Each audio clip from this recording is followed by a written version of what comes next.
All right, let's make sure you're up on that mic there. Give us a little sound test.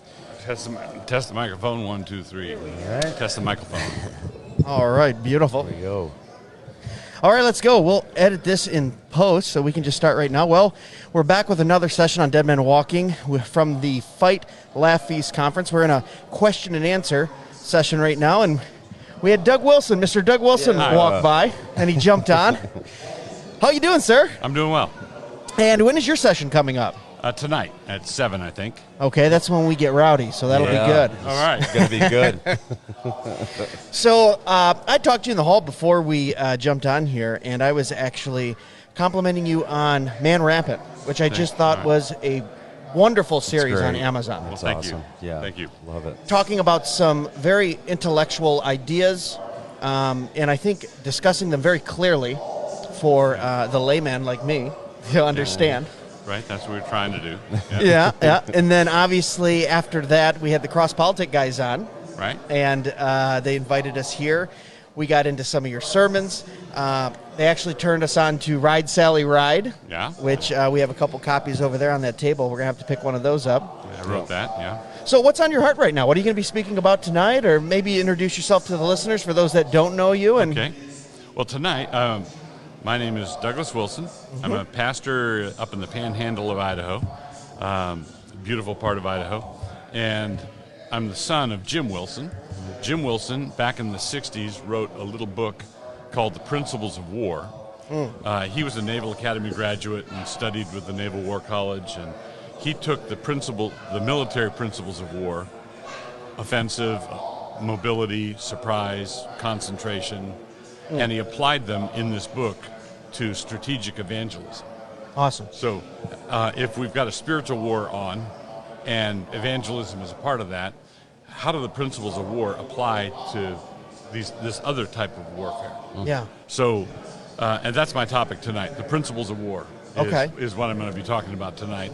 And I'm going to be stepping through all the different principles and how they apply to our situation. Okay, because I feel when people say spiritual war, they just say, oh, we pray, and then it ends there. Right. Is there more to it than that? There's way more to it than that. But don't you feel sometimes Christians just go, oh, well, spiritual warfare is just prayer, because Yeah. we're praying in the Spirit, or, you know? Yeah, and oftentimes I think it just amounts to a mindless waving of the sword. Right. Right. We're to love God with all our heart, soul, mind, and strength. We're to think about what we're doing. We are to think strategically about our task. So when Paul preaches in Ephesus, and he preaches for a couple years there in the Hall of Tyrannus, that was a key cosmopolitan center in Asia Minor. Right. Do you think that Paul gave any thought to how important a city that was? And it says that everyone in Asia Minor heard the word of the Lord. Yeah. Wow. Because of because he picked a key place. Right. And it was an intelligent choice. So you don't go out to some hole in the wall village in the backwaters of the Roman Empire, Right. and try to change everything from there. Yeah. No. Much like when he said, hey, wait a minute, I'm a Roman citizen. Are you Yeah. allowed to hold me like this? You Right. know, I love how Paul used that, to his advantage. He was Yeah. he was obviously very intelligent in that. So without giving anything away on your Yeah. talk tonight, can you give us a little preview of maybe one of the Principles. the principles or Yeah, so laws? let me give you the big takeaway that I think can't be repeated too often, because this is what I'd like everybody Sure. to come away with. Principles are constant and timeless. Methods change all the time. That's good. So the principles of war are the same, whether you're fighting with rocks or with bows and arrows or with lances or with cannons or with nuclear warheads. Sure. Right? Those are all methods. Okay. Okay, those are all methods, Makes sense. weapons and tactics. So the principles of war applied in the Vietnam War and the Korean War, and in the warfare, Attila the Hun. It doesn't matter where. Yeah. But what happens is, especially when a country is technologically advanced, they start trusting in their technology or their weapons instead of the principles. Okay. So Makes sense. I'm tracking so far. So in Vietnam, Vietnam, one of the reasons why the Viet Cong were able to fight us to a standstill, even though they were a third world backwater country, and we were a first-rate superpower, is they obeyed the principles of war and we didn't. Okay. Okay. So what happens is neglect of these principles neutralizes the technological or weaponry advantage. Kind of put you on the same playing field. It equalizes everything. And this is why Christians need to think in terms of principles, not methods. But since Christians are such careful, don't want to get in trouble, and they want to follow the rules, and they want to obey the rules, they tend to be color inside the lines kinds of people. Sure. Don't break the rules. Right. What's the method? Tell me what to do next. And so Christians are so method oriented that they neglect the principles. And that's why we're getting our high knees kicked. Yeah. Well, I also think too the way I think when you say don't break the rules, my first thought is, well, what rules and who set those rules? What rules are we talking about? Right. Are we talking about rules of man? Or are we talking about the rules of God and justice and all those things? And so what Christians do is they don't make the right distinction. Yes. Because they were taught the rules of the method. All right, here's how you evangelize. Yeah. First you say this, and then you say this, and then you do this, and you go there. It sounds like a program. It's a program. It's a method. It's a method. It's a method, yeah. Right? And so they're following the method, and if somebody throws them off their game, they don't know what to do. Right. Yeah. But if they knew the principles, they would be able to use whatever method they had at hand. Absolutely. But the principles are the key.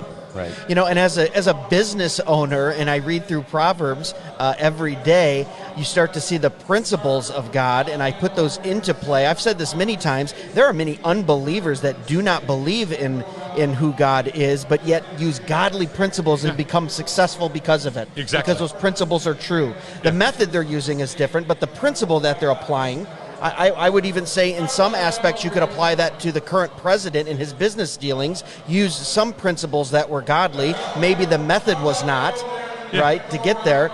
And those are two very different things, and you're making a good point. So we're getting our butts kicked, you're saying, because we are method-driven. Right. Instead of principle-driven. Instead of principle-driven. What are some methods that you maybe could give us an example of that you think hinder us as believers or as a church? So one method that we rely too much on, for example, is lobbying our elected officials. Okay. Now, I'm not against that. I think it's a fine method, but it turns basically, it is over time, it's turned the evangelical movement into the ecclesiastical equivalent of big tobacco. Yes. Or the gun lobby.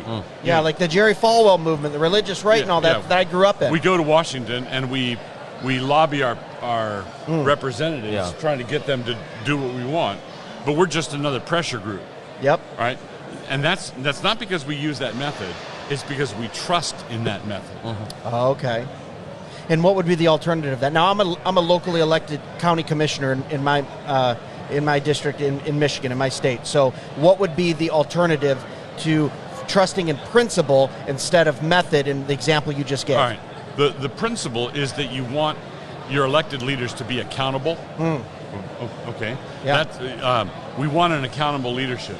But that accountability can be brought in any number of ways. Okay. Okay. It can be brought with a protest.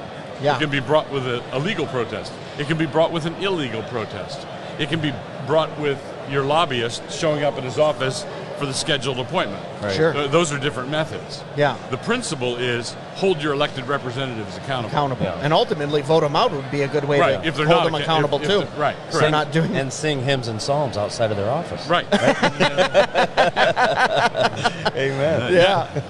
That is awesome. Well, yeah, it looks like they just, I think we're breaking for lunch here, right? Dinner. I think it's dinner. Or dinner. I'm sorry, dinner. Yeah. Geez, the day's just flying by. Well, as we wrap up here, we just wanted to get you on for a few minutes. We don't want to hold you too Thanks long so as we much have for to your go time. eat. Was there anything else on your mind that that you want to get out there? Maybe Go ahead. Maybe tell the listeners where they can find you. Website, sure. Any social media stuff you jump onto. Sure. If you go to my website, which is Blog and Mablog, the address is Doug Wills, DougWils.com. DougWils.com.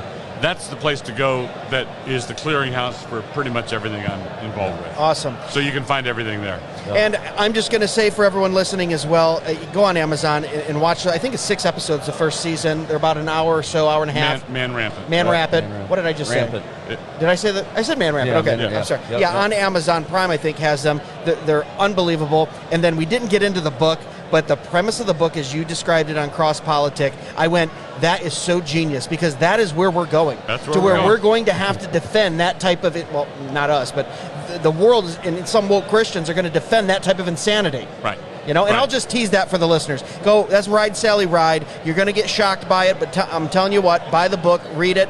It makes complete sense in the culture we're living in. One of my grandkids called it a cheerful dystopia.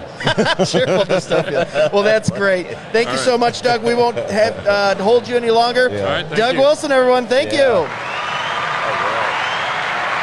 Thank you, Doug. Oh, thank you. Appreciate it. Thank you. Thank you, sir. I'm more of the